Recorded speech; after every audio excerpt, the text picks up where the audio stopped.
In this module, I'm going to begin training you on how to know when you should use ser or estar in your Spanish. Now, as we already know, we have two verbs for to be in Spanish, ser and estar. And this means that whenever you come across to be in English or any conjugation of it, for example, I am, you are, he, she, or it is, we are, they are, also in the past, I was, he was, and so forth. It means that you have to make a choice between ser and estar in Spanish. So the question is, how do you know which is the right one to use? Well, I'm going to focus on ser first, and the key to understanding ser is that it relates to identity, meaning who you are or who someone else is. So let's imagine that I'm telling you about my friend, and I say he's a man, he's American, he's heterosexual, he's tall, he's a colonel in the Air Force, he's intelligent, he's not religious, he's ambitious, and he's brave. Now, all of these things relate to his identity and how I see him. So if I held an image of him in my mind or a picture of him in my hand, this is how I would describe him to you. These are his core defining characteristics of who he is. This is what I mean by ser equaling identity. So let's run that same exercise, but this time we'll imagine we're talking about a woman. And I say to you that she's female, she's confident, she's a mother, she's attractive, she's slim, she's successful, she's hot-tempered, and she's Latina. So again, this is how I would describe her to you. Whenever I visualize her, this is what I see. Now, it doesn't matter if you would describe her differently. As far as I'm concerned, these are the things that form her identity in my mind. It's who she is. Now, if we contrast that with the verb estar, we already know that estar is used with location. For example, how would you say, I don't want to be here? No quiero estar aquí.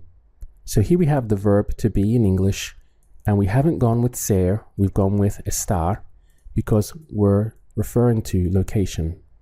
I don't want to be here. No quiero estar aquí. But with estar, it has a greater use, and that is whenever you're talking about emotions or feelings. So again, let's go back to my friend and try to describe him again. We'll say, he is happy today. He's energized. Or today he's feeling optimistic about the future. Yesterday he was a little angry and a little sad. Now, this is how he's feeling. In other words, I'm referring to his emotions, that he's happy today, that he's energized, that today he's optimistic about the future, but that yesterday he was angry and a little down.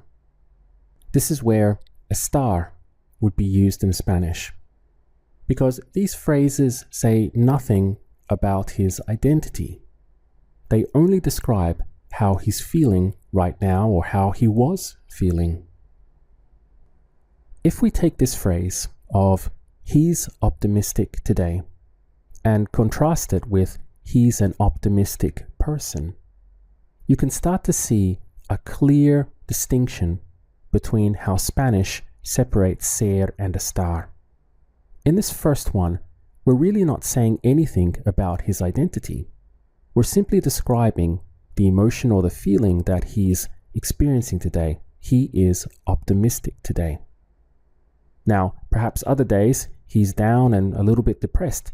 And if we were to describe him to someone else, this is how we would see him, that his identity is actually as being kind of a little sad and down and lacking in energy and so forth. That would be his identity. But today, he's feeling optimistic. In the second one, we definitely are describing his identity by saying that he's an optimistic person. This is where Spanish would now switch into using ser, because ser relates to his identity. How we would describe him, how we see him in a general overall sense. Now, this is where I would like us to begin our understanding of how to make a distinction between ser and estar in Spanish. Ser is about identity, meaning if you're a man or a woman, if people see you as confident, can be your religion, also relates to your identity. In other words, how people would describe you in a general sense. Whereas estar is used about feelings, how you're feeling today, or what emotion you might be going through. And as a sub-use, it's also used when it comes to describing locations in Spanish. Next up, I'd like to work with some more examples, and specifically from the angle of I am.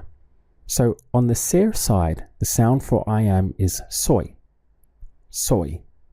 Whereas on the estar side, the sound is estoy. So for I am, you have two choices. You can say soy or estoy. Now let's take the word for being drunk, which is borracho if you are male or borracha if you are female. And you wanted to say something like I'm drunk. Well, you have a choice between soy and estoy, and both are perfectly correct. Both would be understood. The problem is that the meaning would be very different between the two of them. And this is where we have to be aware and be able to make a really good distinction between ser and estar. So if you said estoy borracho or estoy borracha, a native Spanish speaker would understand that as I am drunk right now, meaning tonight. Whereas if you said soy un borracho or soy una borracha, a native Spanish speaker would understand that as, hey, I'm an alcoholic. Because with ser and saying soy, you are referring to your identity. Whereas using estar and estoy, in this case for I am, you're saying that you're just drunk right now. This is the sensation, the feeling that you are experiencing right now, but it doesn't make up part of your overall identity. It's not how people would describe you in a general sense. And this happens quite a lot in Spanish, where you can have a choice, of course, between soy and estoy, and neither one is wrong. It's just that the meaning is very different. How you would be understood is very different. Let's take another example with the word for jealous. In Spanish, this can be either celoso or celosa, again, depending if you are male or female. So we have celoso, celosa. And we want to express I am jealous. In one instance, we can say estoy celoso or estoy celosa. And in the other way, we can say soy celoso or soy celosa. So again, we're using both estoy and soy. Now, I think you can probably guess the difference in meanings between these two. Using estoy celoso, what you're saying is that I'm jealous today, or I'm jealous about this particular situation. Whereas if you said soy celoso, soy celosa, you are now describing your identity, that you are a jealous person in general. Overall, this is how you see yourself, or how other people would describe you in general, that you are a jealous person. So again, the difference in meaning between soy and estoy is really quite dramatic. Let's move to the word happy, and we can again have the two choices, soy feliz or estoy feliz. With soy feliz, I'm saying that I'm a happy person in general. This is how I see myself, soy feliz. Whereas estoy feliz now is more temporary, that, well, yeah, right now at the moment I'm feeling happy. So soy and estoy again. Let's take the word for weak. In Spanish, this is débil, débil. And again, you would have your two choices. You could say soy débil or estoy débil. In the first one, using ser, you're saying that you are a weak person, that this is how you see yourself, and perhaps others would also describe you in that way using ser. Whereas estoy is much more temporary. This is how you're feeling at the moment, at this moment in time, or about this particular thing that's happening in your life. Estoy débil. One last example could be, say, with the word crazy. So you have loco or loca, again, depending if you're male or female or referring to something that's male or female. Loco and loca. Now you could say soy loco or estoy loco. In the first instance where you're using ser and saying soy loco, again, you're saying that you're a crazy person, that every day this is how people see you and how you see yourself. It's part of your identity that you're just a crazy person. Whereas estoy loco, now, this is not about your identity. This is just a description of an emotion that you're feeling about some situation or at this moment in time. So I hope these few examples here is helping to clear the fog and make this distinction between ser and estar clearer and clearer in your mind. Next up, I'd like you to practice choosing between soy or estoy for I am. Of course, what we are also doing is choosing between ser and estar. For example, how would you say I am Maria? Soy Maria. The word for tall can be alto or alta. How would you say I am tall? Soy alto or soy alta if you are female. What's the word for happy? Feliz. How would you say I'm happy today? Estoy feliz hoy. Of course, you could also say soy feliz, but the meaning would change. For example, soy una persona feliz. I am a happy person. The word for doctor in Spanish is médico or médica. You can also say the word doctor in Spanish, but this is when you are speaking directly to them. For example, you're leaving the office and you say gracias doctor, something like that. But if you are saying that you need to go to see a doctor or something like that, native Spanish speakers will often refer to this as médico or médica. So how would you say I'm a doctor? Soy médico or soy médica, because my profession is belonging to my identity. The word for sad is triste. How would you say I'm sad tonight? Estoy triste esta noche. How would you say I'm here? Estoy aquí. The word for young is joven. Notice the strong H sound up front, joven. How would you say I'm young? Soy joven. Again, this is belonging to your identity. The word for tired is cansado or cansada. How would you say today I'm tired? Hoy estoy cansado or hoy estoy cansada. Intelligent in Spanish is inteligente. So we have inteligente. How would you say I'm intelligent? Soy inteligente. The word for being kind or friendly is amable. Amable. How would you say I'm kind? Soy amable. Now you could say estoy amable, but this would normally be followed by the word cuando. For example, estoy amable cuando. I'm kind or I'm friendly when someone else is kind or friendly to me. Because by going with the verb estar and saying estoy, I'm no longer saying that this is part of my overall personality, that I'm a kind person, that this is being kind or being friendly belongs to my identity. I'm saying that I'm only kind under these types of circumstances.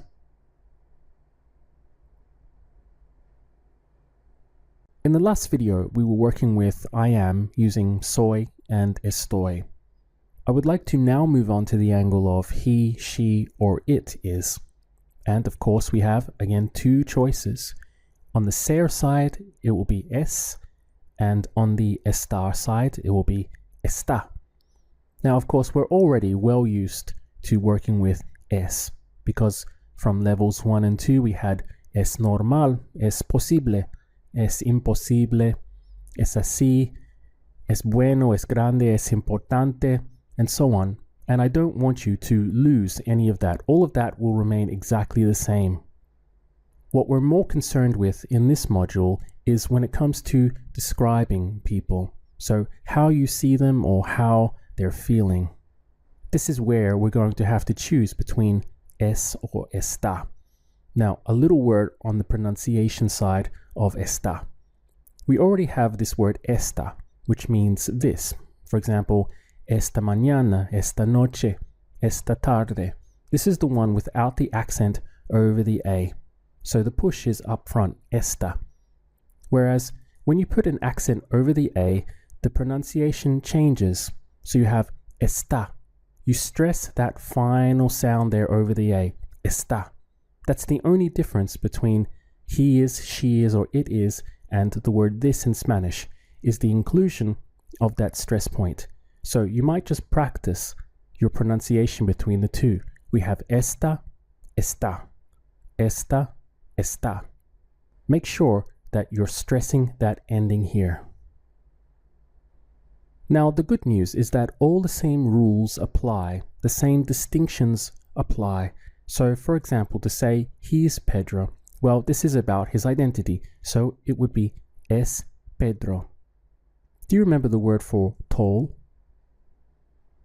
Alto or alta? How would you say he's tall? Es alto. What's the word for happy? Feliz. How would you say he's happy today? Está feliz hoy. She is Maria. Es María. The word for professor is also frequently used for a teacher. And in Spanish, this is profesor or profesora. How would you say she's a professor? Es profesora.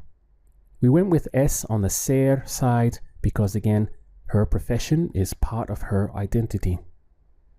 The word for professional is very close in Spanish. It's profesional. How would you say she's very professional? Es muy profesional. Here again, we're talking about her identity, how we see her. So when it comes to being a teacher, when we describe her or think about her, we think of her as professional. This is why we went with es muy profesional. Let's take another example here with she's depressed. So the word for depressed in Spanish is deprimido or deprimida.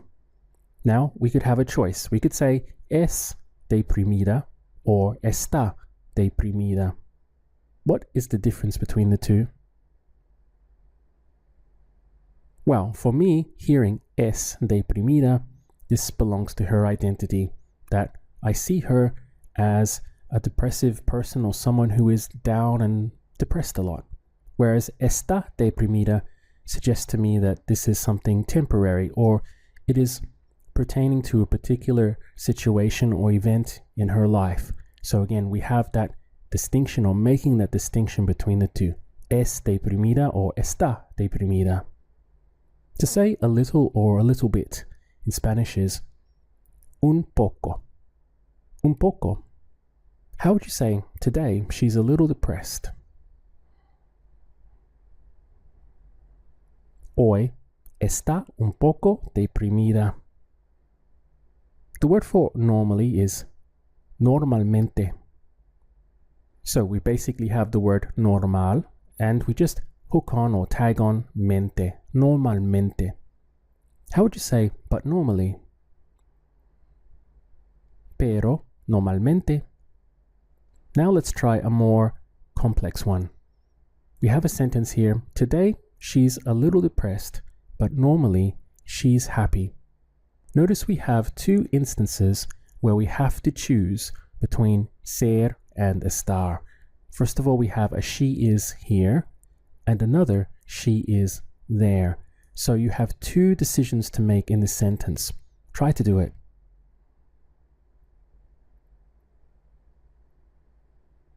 Hoy está un poco deprimida, pero normalmente es feliz.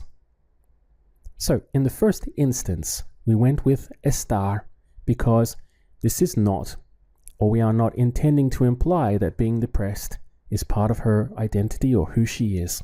It's just that today we see her a little depressed. Hoy está un poco deprimida. But normally, pero normalmente, she's happy. Es feliz. This now is her identity. Normally, we see her as a happy person. Normalmente, es feliz.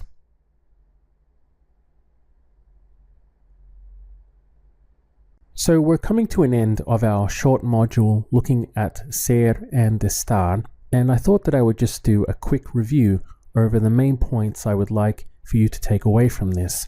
First of all, we looked at how ser is really about identity, and that estar is used when it comes to expressing feelings and emotions, and also as a sub-use when talking about location.